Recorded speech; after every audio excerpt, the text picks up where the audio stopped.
After a 13-year drought, 2025 finally saw a Junior Springbok side rise to the pinnacle of world rugby. This after Captain Riley Norton led his troops to the title and becoming the first South African to lift it aloft since Vian Liebenberg. Hooker Esethu Mnebelele played a key role in that tournament, but admits that he didn't see that victory coming.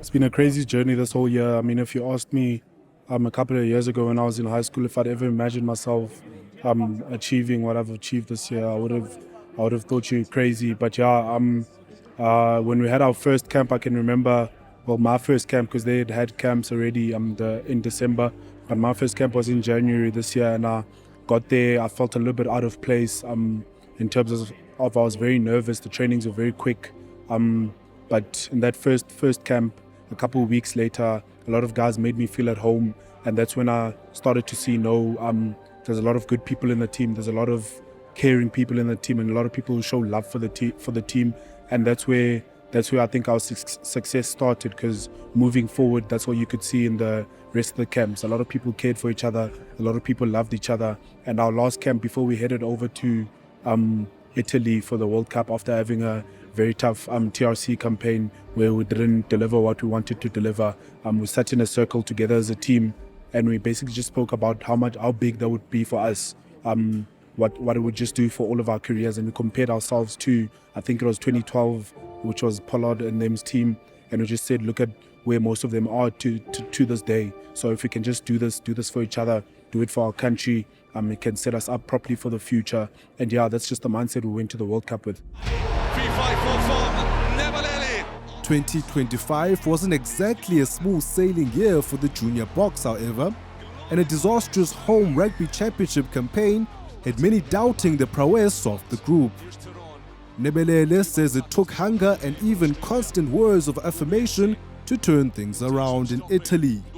We obviously had a couple of warm-up games playing together, but I think at that stage the team's not really finalized yet, so a lot of the guys aren't really used to playing with each other, which makes us fortunate that this year we've gotten to go to France and Ireland to sort of get game time together and start gelling before TRC and World Cup comes, which puts us in a great spot, because then when we get to TRC and World Cup, then we've been together for a while, we've played games together for a while, so I think that was the not the problem, but what was happening at the TRC. We hadn't played together for a while, and yeah, we just needed to get used to each other.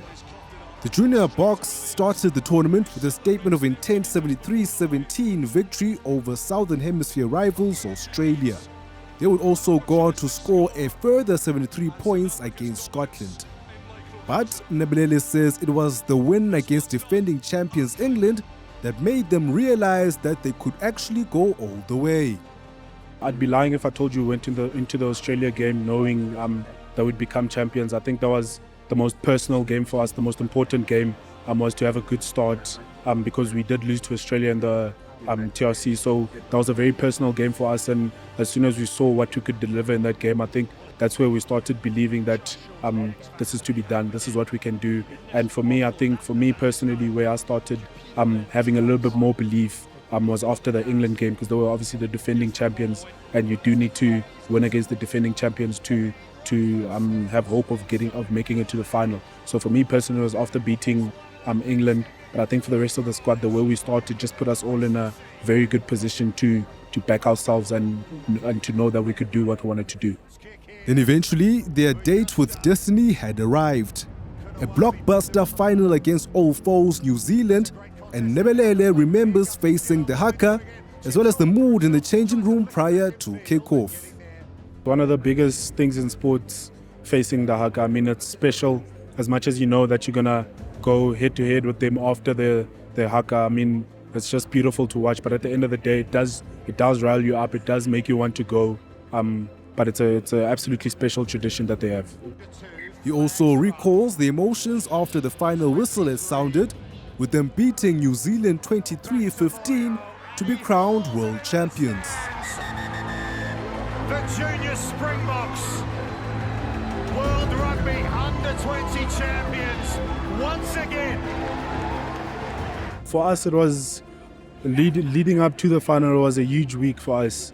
All we told ourselves was, boys, let's just, as much as it's not just another game, let's just take this as another game.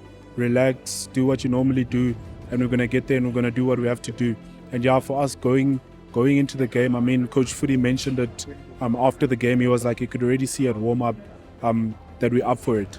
I mean, we chatted in the change room before we went out for warm-up and we're like, boys, this is it. This is the time to go. And I think a lot of the Oaks started to remember what we've spoken about months ago, how hard we've worked months ago. So I think it already started to warm up, and then going into the final, playing in the final, I mean, there were a lot of moments where we are under pressure, but I think because of what we experienced in the TRC and the trainings that we had after the TRC, it put us in a very good spot. What would follow was the team arriving at the OR Tambo International Airport to a resounding hero's welcome.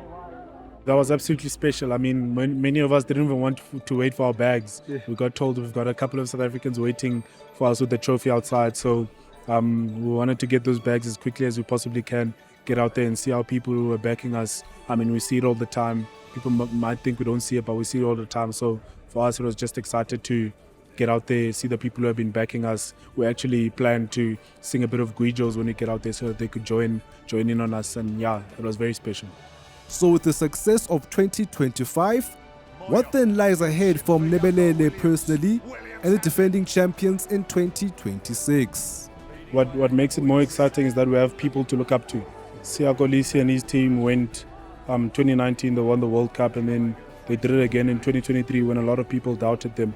I'm not saying a lot of people doubt us, but for us it puts a target on our back, and we love it when people are up for it. We love it when we can have a bit of a challenge. And yeah, for us it's just going out there, showing our talent and just working hard for each other, showing love for each other and showing care for each other, which are our biggest themes in our team.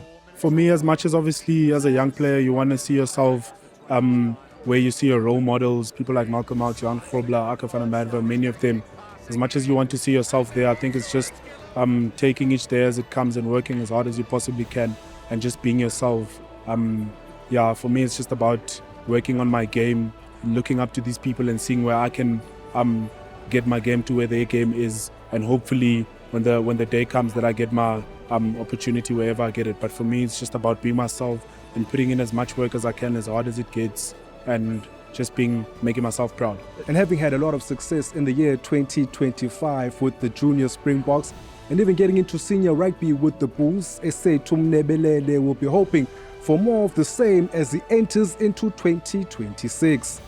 For Newzroom Afrika on channel 405, I am Yolulwe Qoshe in Johannesburg.